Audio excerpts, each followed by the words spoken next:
স্বামী স্ত্রী উভয়ে যদি ধৈর্যশীল না হয়, সবরকারী না হয়, হুটহাট রিয়াকশন করে ফেলে, কখনো দাম্পত্য জীবনে সুখী হওয়া সম্ভব নয়।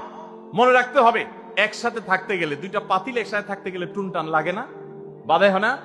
আপনার কাছে যদি কেউ এসে গাল গল্প দেয়, দেখবেন অনেকে গাল গল্প দেয়। গাল গল্প দেওয়া লোক আছে না নাই? ভাই 30 বছর সংসার করেছি, জীবনে আমাদের একটা কথা হয়নি। ডাহা মিথ্যুক, এ লোক ডাহা মিথ্যুক। আপনার 50 বছরের সংসারে কোনো বিষয় হয় না। হ্যাঁ, ঝগড়া করেন না সেটা ভিন্ন বিষয়, কিন্তু ভিন্ন মত হবে না, দ্বিমত তৈরি হবে না, নিজেদের মধ্যে ভুল বোঝাবুঝি তৈরি হবে না, একবারও হবে না জীবনে, অসম্ভব।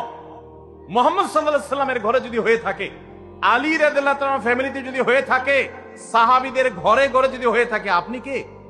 মনে রাখবেন, এই সমস্ত ডাহা মিথ্যা কথা শুনে আপনি চিন্তা করেন, হায় হায় রে, তাহলে আমার বউটা এত ডাইনি। আর মহিলা চিন্তা করে, আমি স্বামীটা এত অমানুষ, কত বড় ডাকাত।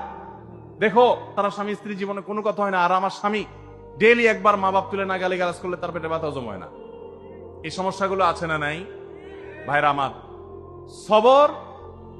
সবর করার জন্য, সবর করা সহজ হবে আগে থেকে যদি প্রস্তুত থাকেন যে এই সমস্যা হবে।